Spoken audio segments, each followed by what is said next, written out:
Good morning everyone, welcome back to GK today. I hope आप सब बिल्कुल ठीक होंगे और आज हम डिस्कस करेंगे 7 दिसंबर के सबसे मोस्ट इम्पॉर्टेंट करंट अफेयर्स। चलिए अपना सेशन में स्टार्ट करते हैं। First question is, why did India not sign the global renewable energy pledge at the COP28 summit recently? हाल ही में जो COP28 की समिट हुई है, इसमें इंडिया ने क्या रीज़न है कि ग्लोबल रिन्यूएबल एनर्जी प्लेज को साइन नहीं किया? तो हम जानते हैं कि इंडिया ने डिक्लाइन कर दिया था साइन करने से on this global renewable energy pledge, जिसको कि लॉन्च किया गया COP28 समिट के दौरान। कहाँ पे हुई है? दुबई में। ठीक है, इस प्लेज में क्या बात रखी गई थी कि 118 नेशंस ऐसे हैं जिनको कि अपनी इंस्टॉल्ड रिन्यूएबल एनर्जी कैपेसिटी को ट्रिपल करना होगा बाय द एंड ऑफ 2030। और इसके बाद ना सिर्फ इंडिया बल्कि चाइना, सऊदी अरेबिया, रशिया और ईरान ने इस प्लेज को एक्सेप्ट नहीं किया। तो इंडिया अभी भी अपने पुराने कमिटमेंट पे है, जिसमें ये बात है कि हम रिन्यूएबल एनर्जी टारगेट्स को खुद से डेवलप करेंगे और हम किसी भी स्पेसिफिक प्लेज को कमिट नहीं करेंगे, क्योंकि इसकी वजह से हमारी डेवलपमेंट जो कंसर्न्स है वो बढ़ सकते हैं या फिर डेवलपमेंट प्रायोरिटीज़ हमारी हर्ट हो सकती हैं। तो फिलहाल इंडिया का टारगेट क्या है कि हम 50% non fossil fuel installed electric capacity achieve कर लेंगे बाय द एंड ऑफ 2030। ये हमारा सिंपल सा टारगेट है। और हमने ये जो प्लेज है इसको साइन क्यों नहीं किया? क्योंकि हमारी जो डेवलपमेंट प्रायोरिटीज़ हैं वो कहीं ना कहीं इसकी वजह से अफेक्टेड हो जाएंगे। ठीक है, तो answer is option number A. चलिए कुछ इंपॉर्टेंट समिट्स एंड कॉन्फ्रेंसेस हम एक बार रिवाइज कर लेते हैं। इसमें कुछ होस्ट टाइप के क्वेश्चंस हैं जो एग्जाम में पूछे जा सकते हैं। Which city is the host of the world climate action summit 2023? World climate action summit के लिए होस्ट सिटी थी दुबई।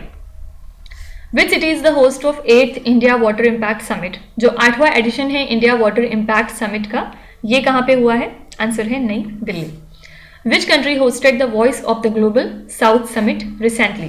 इसको इस साल हमने होस्ट किया है। आंसर है India.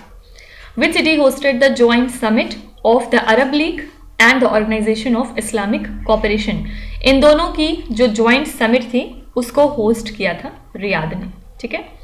Which country hosted the 2-day summit of European Space Ministers dubbed as Space Summit? जो 2 दिन की स्पेस समिट थी, इसको होस्ट किया था स्पेन कंट्री ने। और लास्ट है, which countries are the host of Artificial Intelligence Safety Summit in 2024? AI safety summit को कौन सी 2 कंट्रीज हैं जिन्होंने होस्ट किया? पहला है साउथ कोरिया और सेकेंड है फ्रांस। ओके, थोड़ा सा यहाँ पे मैं आपके दिमाग पे प्रेशर डालूंगी और आपको कमेंट्स में बताना है कि इंडिया और साउथ कोरिया के बीच कौन सी एक एक्सरसाइज होती है। साथ ही इंडिया और फ्रांस के बीच में होने वाली एक एक्सरसाइज का नाम आपको कमेंट्स में मेंशन करना है। तो दोनों के आंसर आप सारे लोग कमेंट्स में लिखिएगा। चलिए नेक्स्ट क्वेश्चन पे चलेंगे। Falkland camp that was recently making news is located in which state of North East India? Falkland camp जो आजकल चर्चे में है, ये नॉर्थ ईस्ट इंडिया के किस स्टेट में लाई करता है? यहाँ पे आंसर हो जाएगा मिजोरम। किस वजह से न्यूज़ में है ये कैंप, इसको देख लेते हैं। तो हम जानते हैं कि जो एथनिक क्लैशेस चल रहे थे मणिपुर में, उसकी वजह से बहुत सारे लोगों ने शेल्टर लिया था मिजोरम की कैपिटल एजोल में। कब से? सिंस मई 2022। ठीक है, तो यहाँ पे उनको शेल्टर प्रोवाइड की जा रही थी, साथ ही बच्चों को एजुकेशन की व्यवस्था की गई और हेल्थ केयर भी दिया गया था by the previous MNF government. लेकिन अब क्या है, मिजोरम में इलेक्शंस की वजह से ज़्यादातर पॉसिबिलिटी है कि पावर चेंज हो जाएगी, मतलब जो प्रेजेंट में वहाँ पे गवर्नमेंट है वो बदल सकती है। इसकी वजह से जो मणिपुरी रेफ्यूजीज़ हैं जो कि रह रहे हैं फिलहाल एजोल के फाकलैंड कैंप में, उनका फ्यूचर बहुत ज़्यादा अनसर्टेन हो गया कि अब उनका आगे क्या होगा। जो आने वाली गवर्नमेंट है क्या वो उनको सपोर्ट करेगी या फिर नहीं। ठीक है, तो यही रीज़न है कि 62 फैमिलीज़ ने अपील किया है नई गवर्नमेंट को फॉर कंटिन्यूड सपोर्ट, कि उन्हें कंटिन्यू बेसिस पे उन्हें सपोर्ट करना चाहिए और उन्हें अलाउ करना चाहिए कि वो इस जगह पे स्टे कर सकें जब तक कि वापस वो अपने घर या अपने स्टेट नहीं जा रहे हैं। ठीक है, तो यही रीज़न है कि वो चाहते हैं कि एक separate Kuki administrative division create किया जाए मणिपुर में, जिसकी वजह से जो वहाँ टेंशंस चल रही हैं between the tribes and the arm groups वो खत्म हो सके, ठीक है। तो फाकलैंड कैंप कहाँ पे है? Answer is option number C, that is Mizoram. चलिए कुछ रिसेंट न्यूज देख लेते हैं। फर्स्ट है De Winton's golden mole presumed extinct since 1936 has been recently discovered in which country? तो ये एक रेयर गोल्डन मोल स्पेशीज है जिसका नाम है डी विंटन्स गोल्डन मोल। एक्सटिंक्ट हो चुका था सिंस 1936। हाल ही में इसको रीडिस्कवर किया गया 2 साल के लॉन्ग सर्वे के बाद। कहाँ पे? साउथ अफ्रीका के वेस्ट कोस्ट सैंड ड्यून्स में, ठीक है। तो यहाँ पे आंसर हो जाएगा south Africa. Which country recently decided to deploy shadow urban drones as surveillance aircraft over Israel and Gaza? Israel और गाजा के ऊपर सर्विलांस एयरक्राफ्ट डिप्लॉय करने वाली कंट्री कौन सी है? यूके। प्रधानमंत्री गरीब Kalyan Anna Yojana has been extended till which year recently? ये न्यूज हमने कल परसों देखी थी और फाइनली प्रधानमंत्री गरीब कल्याण अन्न योजना को 5 और सालों के लिए एक्सटेंड कर दिया गया है। आंसर है 2028। Henry Kissinger, considered the most dominant American statesman of the Cold War period and who recently passed away, was former. हाल ही में इनका निधन हो चुका है और ये former secretary of state of US थे, ठीक है। क्योंकि ये एक इंपॉर्टेंट पोजीशन पे थे इसलिए इनको याद रखिएगा।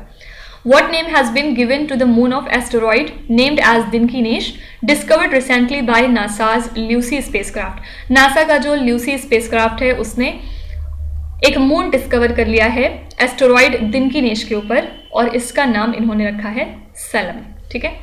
माही, Malvan and Mangrol are the names of which products recently launched? ये सारे नाम किस चीज के हैं? आंसर है एंटी सबमरीन वॉरशिप्स, ओके। सारे लोग कमेंट्स में बताएंगे कि ये जो वॉरशिप्स हैं इनको लॉन्च किया गया किस प्रोजेक्ट के अंतर्गत, कौन से प्रोजेक्ट के अंतर्गत इन शिप्स को बनाया गया है। सारे लोग अपने जवाब कमेंट्स में मेंशन करेंगे। नेक्स्ट क्वेश्चन है स्विस and STEPS instruments are related to which mission of ISRO? ये जो इंस्ट्रूमेंट्स हैं ये इसरो के किस मिशन के साथ एसोसिएटेड हैं? तो यहाँ पे आंसर हो जाएगा Aditya L1, that is option number ए।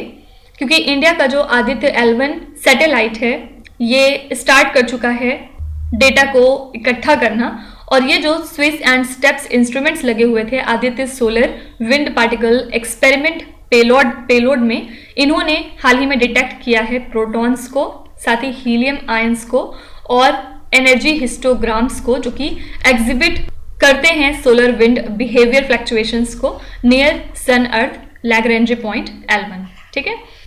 तो बस सिंपली याद रखिएगा Swiss and STEPS instruments ISRO के किस मिशन के साथ रिलेटेड हैं? आंसर है आदित्य L1। चलिए यहाँ पे कुछ स्पेस करंट अफेयर्स हम एक बार रिवाइज कर लेते हैं। फर्स्ट है which space organisation has announced its plan to launch its first X-ray polarimeter satellite? कौन सी स्पेस ऑर्गेनाइजेशन है जो कि लॉन्च करेगी अपना पहला X-ray polarimeter satellite? Answer is ISRO.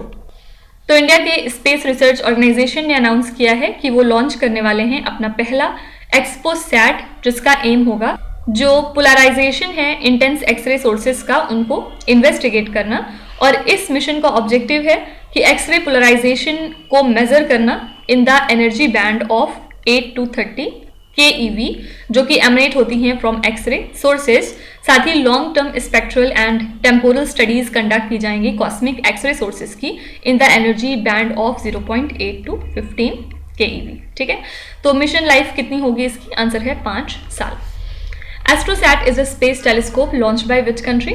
AstroSat हमारा स्पेस टेलीस्कोप है, यहाँ पे आंसर हो जाएगा India. Ariane 6 rocket was developed by which space agency? Ariane 6 rocket है यूरोपियन स्पेस एजेंसी का। When is the national space day celebrated in India? तो अब से नेशनल स्पेस डे हर साल 23 अगस्त को सेलिब्रेट किया जाएगा क्योंकि यही वो दिन है जब चंद्रयान हमारा लैंड कर चुका था मून पे, ठीक है, चंद्रयान 3।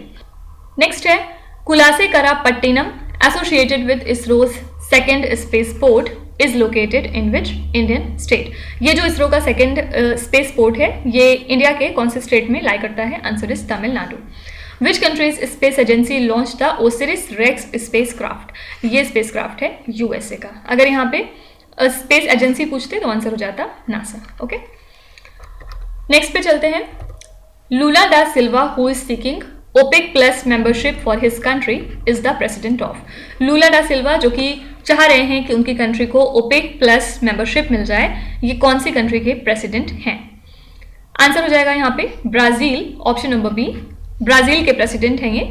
हाल ही में इन्होंने क्लैरिफाई किया है कि ब्राजील चाह रहा है ओपेक प्लस मेंबरशिप को, ताकि ब्राजील जो है वो मेजर ऑयल प्रोड्यूसर्स को परसुएट कर सके to invest profit into renewable energy development assistance for poorer regions like Africa, Latin America etcetera. ठीक है, तो Brazil OPEC plus oil economies को क्यों ज्वाइन करना चाहता है? जिससे कि वो फाइनेंस कर सकें ग्लोबल साउथ के ग्रीन ट्रांजिशन को थ्रू प्रोसीड्स जो कि अर्न होंगे from essentially the last fossil fuel boom, इससे पहले कि वो डिक्लाइन हो जाए। ओके, ओपेक का फुल फॉर्म क्या होता है? Organisation of the petroleum exporting countries, और फिलहाल इसमें 23 मेंबर नेशंस मौजूद हैं। ठीक है, तो answer is option number B, that is Brazil. Brazil ऐसा क्यों करना चाह रहा है? क्योंकि ब्राजील ओपेक प्लस को देख रहा है as a platform for climate action cooperation. Okay, कुछ इंटरनेशनल करंट अफेयर्स देखेंगे यहाँ पे। Which Asian country announced visa free entry for the citizens of China and India for 30 days. हाल ही में मलेशिया कंट्री ने अनाउंस करी है वीजा फ्री एंट्री सभी सिटीजन्स के लिए जो कि चाइना और इंडिया में रहते हैं और वो मलेशिया को विजिट करना चाहते हैं। अगले 30 दिनों के लिए इनको वीजा फ्री एंट्री दी जाएगी मलेशिया की तरफ से। Which country confirm the first human case of a swine flu strain influenza AH1N2V। तो कौन सी कंट्री है जिसने पहला ह्यूमन केस कंफर्म कर दिया है इस स्वाइन फ्लू स्ट्रेन का? Answer is UK. Angkor Wat which was seen in the news is located in which country? ये कहाँ पे है? Answer is Cambodia. नेक्स्ट है Wolf Amendment which was seen in the news recently is associated with which country? Wolf Amendment किस country से related है? Answer is USA. Actually जो researchers हैं नासा के, उनको अलाउ किया गया है कि वो मून सैंपल्स को स्टडी करें जो कि चाइना ने कलेक्ट किया हुआ है, और इसी के साथ ये पहला कोलैबोरेशन ऐसा होगा between the space agencies of both the countries, यानी यूएसए एंड चाइना। तो जो लॉज बनाए थे यूएसए ने, अब तक उसके मुताबिक नासा को चाइना से दूर रहना था, लेकिन अब इनको अलाउ किया गया है कि वो साथ में मिलकर काम कर सकते हैं। और ये जो वुल्फ अमेंडमेंट है जिसको कि 2011 में पास किया गया था बाय द यूएस कांग्रेस, इसमें बैन लगाया गया था नासा के ऊपर कि वो किसी भी तरीके से चाइना के साथ कोऑपरेट नहीं करेंगे अनलेस कि उनको लॉ मेकर्स ऑथराइज करें। यही रीजन है कि वुल्फ अमेंडमेंट आजकल चर्चे में है। ठीक है, answer is USA. Which country signed a memorandum of understanding with Pakistan to invest around $20 billion in the country? हाल ही में यूएई कंट्री ने डिसाइड किया है कि वो पाकिस्तान की हेल्प करेंगे by investing around $20 billion in the country. Indian activist Safina Hussain, who has been awarded the prestigious $5 lakh Vice Prize recently, has been awarded for her work related to. हाल ही में India के activist Safina Hussain को prestigious vice prize दिया गया है। किस काम के लिए इनको दिया गया है, आपको ये पूछा जा रहा है। तो यहाँ पे आपका आंसर हो जाएगा girls education. Indian activist Safina Hussain को ये अवार्ड दिया गया है क्योंकि ये बहुत ज़्यादा गर्ल्स एजुकेशन को प्रमोट करती हैं हमारे रूरल इंडिया में। इनका एक एनजीओ है जिसका नाम है एजुकेट गर्ल्स, और इसकी हेल्प से अब तक 1.4 मिलियन गर्ल्स जो हैं री एनरोल हो चुकी हैं स्कूल्स के अंदर रिमोट विलेजेस में। साथ ही ग्लोबल रिकॉग्निशन इनको मिला है इनके ग्रास रूट एजुकेशन रिफॉर्म के लिए। ठीक है, तो यहाँ पे आंसर हो जाएगा ऑप्शन नंबर गर्ल्स एजुकेशन। आपसे ये भी पूछा जा सकता है कि इस साल का जो वाइस प्राइज है वो किसको दिया गया? आंसर हो जाएगा सफीना हुसैन को। चलिए कुछ अवार्ड्स एंड ऑनर्स रिवाइज कर लेते हैं। Which actor was conferred with the special recognition for contribution to भारतीय cinema at the IFFI festival? इस फेस्टिवल में माधुरी दीक्षित को ऑनर किया गया इस अवार्ड से। Which Indian actor was conferred the 53rd Dada Saheb Phalke award in 2023? जो दादा साहेब फाल्के अवार्ड है ये एसएससी का मोस्ट फेवरेट क्वेश्चन होता है और इसका आंसर है वहीदा रहमान। इनको इस साल का दादा साहेब फाल्के अवार्ड दिया गया। Who has been conferred with the first ever उद्योग रत्न अवार्ड इंस्टीट्यूटेड बाय महाराष्ट्र? यहाँ पहला क्वेश्चन आपसे ये पूछा जा सकता है कि उद्योग रत्न अवार्ड कौन सा स्टेट देता है, ये किस स्टेट ने इसको इंस्टीट्यूट किया है? Answer is Maharashtra. और किसको दिया गया इस साल? तो answer is Ratan Tata. Who has been conferred the Lokmanya Tilak national award in 2023? Lokmanya Tilak national award दिया गया हमारे प्राइम मिनिस्टर नरेंद्र मोदी जी को। Who was conferred with the Points of Light honor by the British Prime Minister Rishi Sunak? Rishi Sunak ने Points of Light honor किसको confer किया है? Answer is Rajendra Singh धत। Okay, और लास्ट क्वेश्चन है which famous personality has been conferred the prestigious German Peace Prize. German Peace Prize दिया गया है सलमान रुश्दी को। ये कुछ इंपॉर्टेंट अवार्ड्स हो गए जो आपको ध्यान में रखना है, इसमें से बहुत सारे क्वेश्चन आपके एग्जाम में आ सकते हैं directly. Which country is recently re-elected to the International Maritime Organization Council with the highest tally? कौन सी कंट्री री-इलेक्ट हो चुकी है इंटरनेशनल मैरीटाइम ऑर्गेनाइजेशन काउंसिल में हाईएस्ट टैली के साथ? तो यहाँ पे आंसर हो जाएगा हमारी कंट्री इंडिया। जो असेंबली है इंटरनेशनल मैरीटाइम ऑर्गेनाइजेशन की, उन्होंने इलेक्ट किया है अपने काउंसिल के मेंबर्स को for the assembly of 2024 to 25 period, और इस दौरान इंडिया को एक बार फिर से री-इलेक्ट कर लिया गया है इस ऑर्गेनाइजेशन काउंसिल में विद द हाईएस्ट टैली। ठीक है, तो इंडिया का जो री-इलेक्शन है वो किस कैटेगरी में किया गया है? So it is under the largest interest in international seaborne trade. और किसके किसके साथ हैं और कौन कौन सी कंट्रीज इसमें आती हैं? Australia, Brazil, Canada, France, Germany, इसके अलावा द नीदरलैंड्स, फिर स्पेन, फिर इसके बाद स्वीडन एंड द यूएई। ये कंट्रीज टोटल 10 हो गई, 8-9 ये है, इसके अलावा इंडिया। ठीक है, तो यहाँ पे आंसर है इंडिया। चलिए कुछ इंपॉर्टेंट इलेक्शंस देख लेते हैं या अपॉइंटमेंट्स इसमें हम रिवाइज करेंगे। Which Indian has been elected as the Vice Chair of the United Nations Panel of Auditor? UN Panel of Auditors में किस इंडियन को इलेक्ट किया गया as the Vice Chair? Answer is GC Murmu. Okay, Joseph Boakai has been elected as the President of which country? Joseph Boakai को बनाया गया है नया प्रेसिडेंट लाइबेरिया कंट्री का। Pedro Sanchez was re-elected as the Prime Minister of which country? हाल ही में ये इलेक्ट हुए हैं स्पेन के नए prime minister. Daniel Noboa has been elected as the president of which country? Daniel Noboa president बन चुके हैं इक्वाडोर कंट्री के।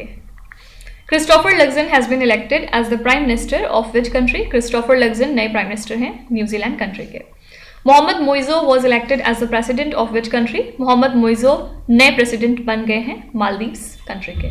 ठीक है, नेक्स्ट है As per the report by the Environment Ministry and United Nations Development Programme, India has phased out which ozone depleting chemical? तो ministry of environment और UNDP के एक रिपोर्ट के मुताबिक इंडिया ने किस ओजोन डिप्लेटिंग केमिकल को फाइनली फेज आउट कर दिया है या नॉक कर दिया है? तो यहाँ पे आपका आंसर हो जाएगा HCFC 141B। इंडिया ने सक्सेसफुली फेज आउट कर दिया इस ozone depleting and climate warming chemical को, जिसका पर्टिकुलर नाम क्या है? 1,1-डाइक्लोरो 1-फ्लोरोइथेन। ठीक है, तो जैसा कि HCFCs का टारगेट था हमारा कि 35% तक का हम फेज आउट करेंगे, तो इंडिया ने इंप्रेसिव तरीके से इसको अचीव किया है क्योंकि हमने अब तक 44% रिड्यूस कर दिया है। ठीक है, तो यहाँ पे answer is option number A. चलिए कुछ रिपोर्ट्स देख लेंगे। Which institution releases the production gap report? ये रिपोर्ट है यूनाइटेड नेशंस एनवायरनमेंट प्रोग्राम की। The state of food and agriculture मतलब SOFA is the flagship report of which institution? तो ये जो रिपोर्ट है ये है यूनाइटेड नेशंस की body food and agriculture organisation की, हेडक्वार्टर्स लाई करता है रोम में। Which institution release the 2024 Asia Pacific human development report? Answer is United Nations development programme. Which institution release the hunger hotspot outlook report? ये report 2 organisation ने मिल के जारी करी थी। फर्स्ट है फूड एंड एग्रीकल्चर ऑर्गेनाइजेशन और सेकेंड है world food programme. State of Climate Services is an annual report released by which institution?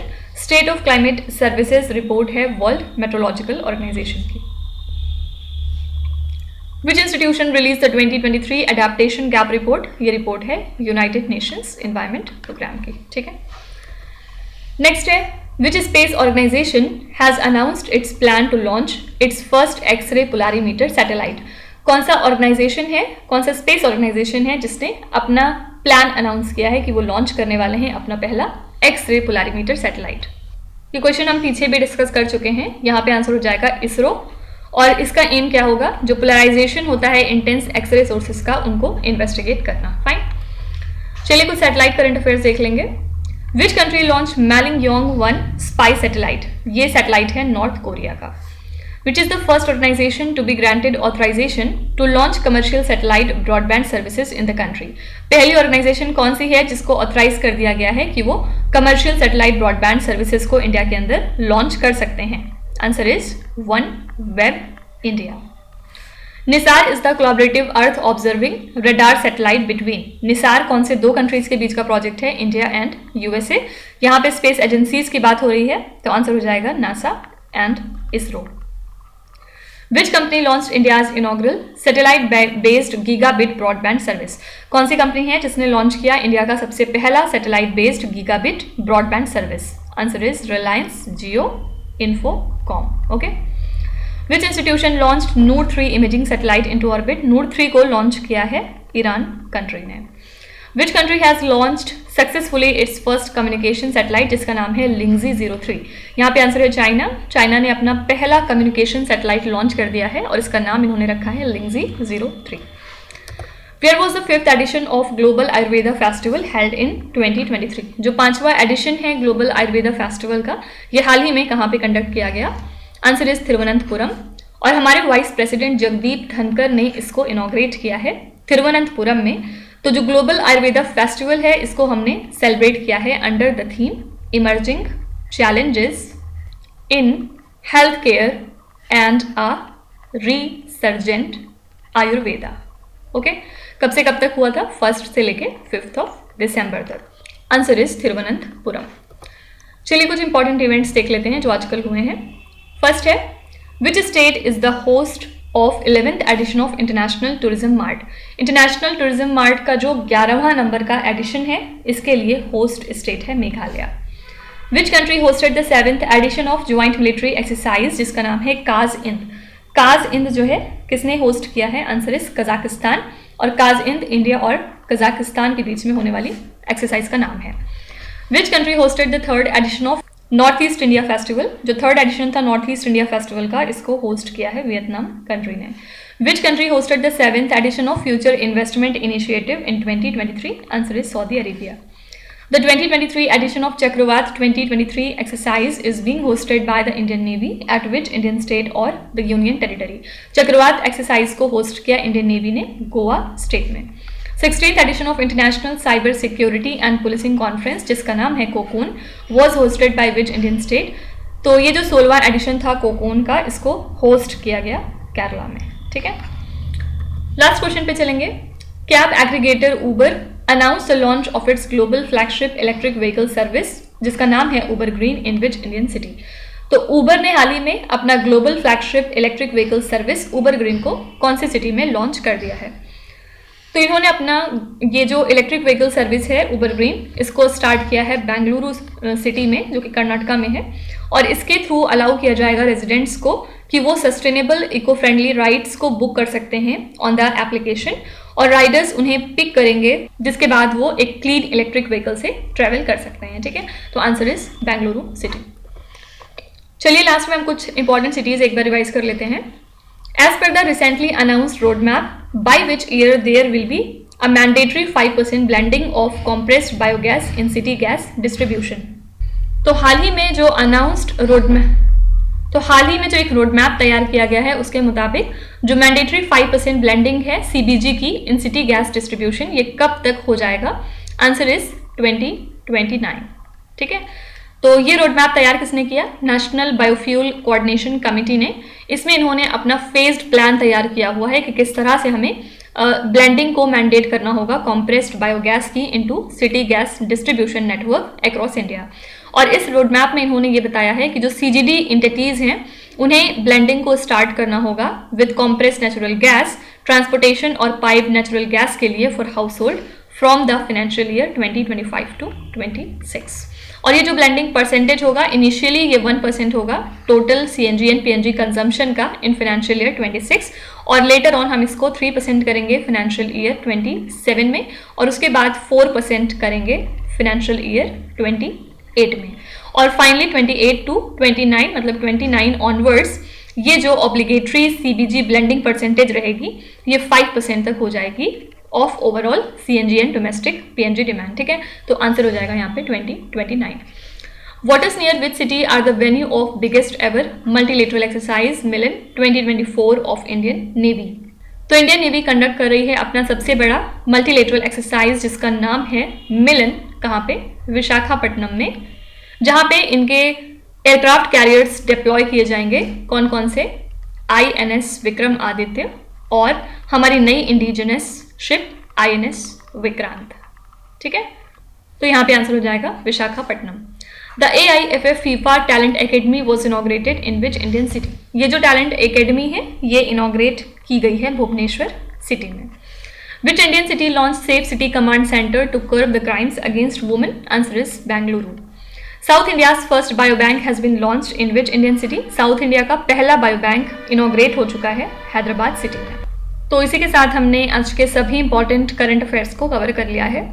अच्छा, कल के कमेंट्स में कोई बोल रहा था कि रिवीजन बहुत ज़्यादा स्किप हो रहा है, तो जब भी कभी हम रिवीजन स्किप करते हैं तो उसके पीछे एक पर्पस होता है।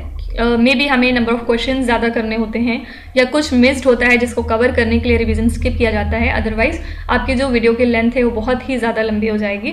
तो जो भी आपको कंटेंट दिया जा रहा है उसके ऊपर ट्रस्ट किया करिए, और अगर कभी रिवीजन स्किप किया जा रहा है, नहीं करवाया जा रहा है, तो उसके पीछे भी कुछ रीज़न होता है। तो please try to understand it.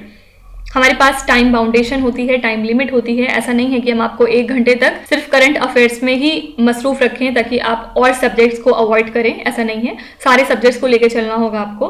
तो हमें जब जो चीज़ें सही लगेंगी हम वो डेफिनेटली इंप्लीमेंट करेंगे। तो आपको बस ज़रूरत है जीके टुडे पे ट्रस्ट करने की। चलिए अब आपकी क्विज पे चलेंगे, जहाँ पे स्क्रीन पे आपको 5 क्वेश्चंस दिखाई दे रहे होंगे। ये क्वेश्चंस ऑलरेडी हम पीछे कहीं ना कहीं डिस्कस कर चुके हैं। तो अब यहाँ पे आपकी टर्न है इनका आंसर बताने की। वीडियो को पॉज करिए और हर क्वेश्चन को ध्यान से पढ़िए। इसमें से आपको जितने भी आते हैं आप उनका जवाब कॉमेंट्स में मेंशन कर सकते हैं, और जो नहीं आते उसके लिए बिल्कुल भी परेशान होने की ज़रूरत नहीं है। विथ टाइम डेफिनेटली आपका स्कोर इम्प्रूव करेगा, बस आपको कंसिस्टेंट और परसिस्टेंट रहने की ज़रूरत है। So that's it for today. I hope you have like the session. आज का सेशन आपको कैसा लगा आप ज़रूर बताइएगा कमेंट्स में। साथ ही साथ आपका कोई भी रिव्यू है, फीडबैक है या फिर सजेशन है तो वो भी आप हमें बता सकते हैं। हमें जानकर खुशी होगी और हम पूरी कोशिश करेंगे उसको इम्प्लीमेंट करने की। तो कल फिर हम मिलेंगे सेम टाइम सेम जगह कल के करंट अफेयर्स के साथ। Till then stay tuned. Thank you so much for watching and please do not forget to subscribe to GK Today. With this, me Nuzhat Sana signing off.